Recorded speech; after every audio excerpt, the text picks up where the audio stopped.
So the caffeine, nicotine, we either try to slow down the brain, alcohol and marijuana, or we try to speed it up, amphetamines and cocaine. And actually, I always kind of have to be careful when I say this, because Jason Dominguez has reminded me just to be a little careful about the fact that cocaine and amphetamine can actually help your brain. It's because it makes some of the connections, which is why so many of our heroes are drawn to that, because it actually does reconnect the brain. Homelessness and incarceration, and we know that General Shinseki, the Secretary of the VA, who I think is just a Solomon person, is trying to stamp out homelessness. What I didn't know before this talk is that at any one point in time, about 5,400 of our Iraq and Afghanistan veterans are homeless on the street. And I also didn't know that 18% of those will be incarcerated sometime within the next year. So if we have outreach individuals going out to reach the homeless population, we need to do the same screening that we're doing through the law enforcement and the veterans courts. We need to find out, do they have TBI? What are they doing? What's going through them, and get them out of there. 10% of our prison population is a veterans population right now. And we see that after every war. I mean, I never knew any history. I will tell you, you all have made me history, not buff, but at least learning some history of time, because this is really amazing. And I actually took a trip down to Athens. And when you go to that, you know, what we used to call the insane asylum on the hill, if you look in that cemetery, it is full of Civil War veterans who all came there and were incarcerated there, basically in a home for the insane after the war. Not a new problem. Traumatic brain injury is not a new problem. It's involved where weapons are involved. Suicide being the ultimate cost, and one of the rock stars, I have to say this, I know that General McChrystal gets called the rock star general. I just got done reading his book, Operators. It's fascinating. It's really a fascinating book. And I think that you all wouldn't be surprised that I like his tactics, because special ops just has a certain, you know, this kind of rock star kind of mission to it. But my rock star in TBI is General Peter Corelli, and Pam Hayes and I had the opportunity to meet him in Cincinnati when he was here with the One Mind for Research. We really wanted him, Justice Stratton and I really wanted him on our board, but Patrick Kennedy beat us to the punch. And so he's on One Mind for Research. And he was one of the first generals. He's one of the people I really want to highlight in this next documentary, who said, what is happening to my soldiers? And what do I need to do about it? I was taught about suicide by two people. Again, I'm from Youngstown. Judge Millich will agree that we're used to homicide. We don't do suicide in Youngstown. You either die of homicide or natural causes. And of course, the natural causes could be run over by a car 5 times, but for the coroner, it's often natural causes. Okay. Two people, Dr. Jeremy Kaufman from the Ohio National Guard, who gave me my first 3 tutorials, and the second person, Carolyn Givens from Ohio Suicide Prevention. And these two people are just champions in this arena. They were the ones who told me that the feeling of burdensomeness, our salvation, is helping these soldiers come back and know that they are value to us. They are a value to their nation, and they go there, they come back here, and we put them in a corner. And that's not what we need to do. That is our responsibility of the other 99%. We know that suicide is more common with TBI as well as PTS. And again, if your brain isn't functioning well, of course it is. And a survivor's brain, you know, only works that way because you block out your thought processes, your executive function, because you don't have time to analyze all the data. There is an RPG coming, it's traveling at such a speed, it's at such and such an angle, no, your brain says, get out. So we know that suicide then is more of that reactive, that hyper-excitation brain that is kind of removed from the executive brain. Jeremy taught me something very, very important, which is what, when we give our joint talks, we discuss, is that most people who commit suicide here in the military have seen a healthcare provider within the last month. So we need to be a little bit more alert. I think that when somebody is coming to you, there's very subtle signs as to what is different with them this trip versus the last trip. So the cost, you know, calculated recently by the VA DoD statistics of being about $1 billion a year for taking care of the untreated PTS and TBI from these wars. So it makes more sense to begin treatment, even though it may be $25,000 to $30,000 for the first year to treat somebody with a mild TBI. but it makes sense to treat at the outset before they get started in that downward spiral. And there is no injury, illness, disease in this world that is more devastating than a traumatic brain injury. It is an unraveling of your life in such quick fashion that you have no idea. One of my hero's moms told me that it was as if, you know, it was an unraveling of a skein of yarn. And then she stopped and she said, no, it isn't like that. It's more like the cat grabs it and runs down the hall and runs down the stairs and runs out. It happens that fastly. It took 15 years for a veteran to become homeless in Vietnam. It takes 15 weeks in this war. We are doing a couple things. First of all, I'd like to talk about the little study that we are hoping to start in January of 2013 with cooperation of our Ohio Guards members, not the Guard per se, but the Ohio Guard members who have just recently returned from Afghanistan. And I must say that we appreciate all of the service of our Guard. It was a very devastating and difficult tour of duty. We lost many members in that. And we have many members who have been subjected to blast injuries, RPGs, mortar, etc. So what I did about 2 years ago was read an article from Dr. Lipton, and Dr. Lipton is his MD, PhD in the Bronx, New York, and he's at Albert Einstein University, and he's one of the leading diffusion tensor imagers who can show me the exact cellular injury in an IED blast. And I wrote to him and I said, I need you to help us in Ohio. And I didn't hear from him and didn't hear from him. And 6 weeks later, I get an email back, and he said, Dr. Gordon, I've been ill for the last 8 weeks. I just returned today, and yours is the only email that I'm answering. Wow, talk about a citizen patriot. And so he and I have been in this little email telephonic tag, and beginning in 2013, we are going to have the study. He is very well published, has a very good research team, so everything's in place. And we will be taking 25 of our male Guards numbers because we know that female brains are different than male brains. And we know that female brains respond better to traumatic brain injury than male brains, which is the whole basis of General Corelli's study about progesterone in our male military who have had TBI.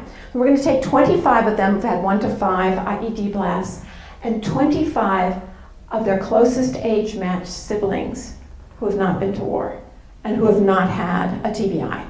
And that will be the first time that we will be able to have that side-to-side comparison, war versus not war, IED blast versus none. We'll be doing a whole battery of tests for them, and I think that this will be an actual landmark pilot study that the Resurrecting Lives Foundation will be funding to show the nation. And I feel that way because I've been contacted now by about 10 different states wondering what our results are. And I said, well, you have to check with me in 2013. I said, the scientists will have the results in 2014. I, however, will have my intuitive in 2013, to which Dr. Lipton is going to have me sign a silence. That'll be an interesting thing. I don't know who's going to, probably Justice Stratton will be called to enforce that. We'll see. But we are going to be performing these tests, and I want to say the other very interesting thing is that a gentleman by the name of Dr. Stephen Pomerantz in Cincinnati, Ohio, he is the radiologist for the Bengals, heard about this, heard about Resurrecting Lives, and actually today, right now, there are 3 of our former Guards members who are on their way to Cincinnati to get free testing, pro bono testing at the new equipment that Dr. Pomerantz has bought and put into ProScan specifically for our military. I know that he says specifically, but I also know he has the Bengals, and we know that cumulative traumatic encephalopathy, which we're seeing in our heroes, are also being seen on the playing field. So eventually we will have the Bengals and the Browns on our side as well. So we were hoping to do that. I just want to briefly mention this because I told Dr. Pomerantz I would. He wanted me to mention the fact that his father, Paul Pomerantz, was a World War II veteran who fell out of the sky. His fighter plane was shot out of the sky. And through the grace of God or divine providence or whatever you want to call it, he woke up momentarily before he was captured by the German soldiers to swallow his Star of David that he was wearing around his neck. And because he was able to do that, he went to a POW prison and survived instead of going to the concentration camp where he probably would not. So I think that's just an amazing story, and you find out these stories, when you travel about tapping. Operation Resurrection, that is our documentary. Steve Stivers, our star, is not here. He was one of the first people who volunteered to be there, and he was the person who put me in touch with Justice Stratton. And when I first met Justice Stratton with our film crew, I said, okay, now we can't be in the same screen. It's kind of like, I told her, and I know I tell this story a lot, but when I first thought I was going to see her, I thought, oh, this is going to be great. Ruth Bader Ginsburg. That's the only Supreme Court justice I knew. And I went in and I said, okay, you should have told me she was Grace Kelly.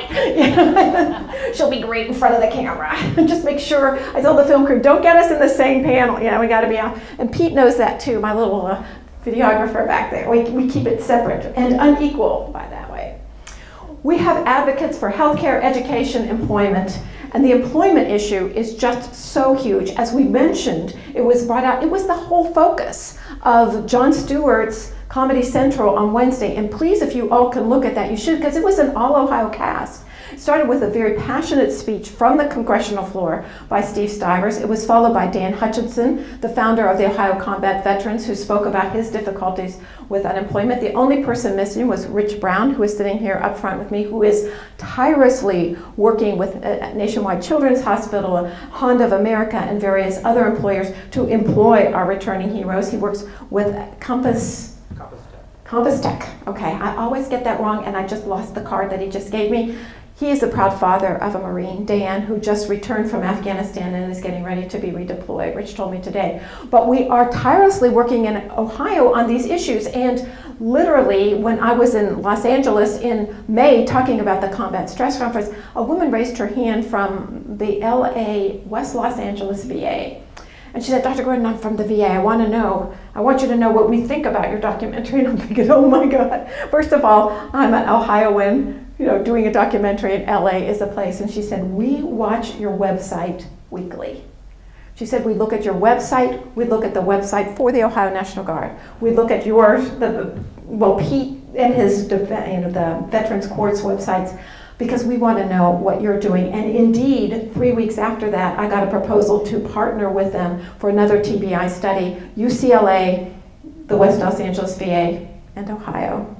The other person I wanted to mention, and I don't believe he's here, but it is Colonel Moe. Colonel Moe is continually brought up at every one of my presentations.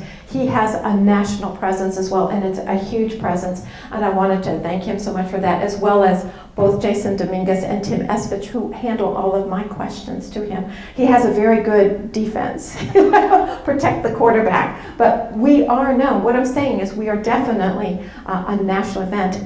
Most people, when I go to these presentations, think of Justice Stratton as the beginner of the Veterans Courts rather than Judge Russell in Buffalo. But I think that's really good. Okay, I clear them up, but I said, well, he started it, she's finishing it. So that's the way we do that. So we are all part of this. This is going to start in February. We've now been contacted by 17 states that want to know where we will premiere it, including yesterday a group in Denver said, we really would like to, have this premiere. Would you come here? And I said, get me Peyton Manning and let's talk. Because we need Peyton's money and Peyton's understanding of traumatic brain injury for our heroes. So our mission is going to be to define that. We are using all of you help, the Veterans Administration. Particularly, I've got to tell you, Chillicothe has just been absolutely wonderful with their outreach, with getting back to us, with helping us formulate some of our questionnaires. And so they have just been wonderful. And since they are the inpatient unit, that's what is very, very helpful to us at this point in time. I was asked quite unexpectedly at Fort Sam Houston what I saw for the future of our foundation. And I thought for a moment, I said, I want it done in 10 years. I want to be able to dissolve it in 10 years because all of the 500,000 will have reached their goal of being rehabilitated. So I just want to thank you all for your service. One quick historical factor, and I'm going to just spring this on Justice Stratton. Today is October 26th, and it is the birthday of my favorite ex-husband, so I do recall what happened on this day in history in 1881, which was the shootout at the OK Corral. So we had Wyatt Earp there with his long barrel pistol with 87% accuracy, by the way. Every time that Wyatt shot, he pretty much got his man. And then there was Doc Holliday with the shot-off shotgun, which, like my heroes will tell, I would be just praying and spraying, But both of them took a look at the enemy, and our enemy, TBI, PTS, and the stigma attached to it. And whether you're using the pistol with great accuracy, or you're using the shotgun, we're going to get our mark. And we're going to get it with all of you who have joined us here at the OK Corral. And thank you so much for your service and for listening to me today.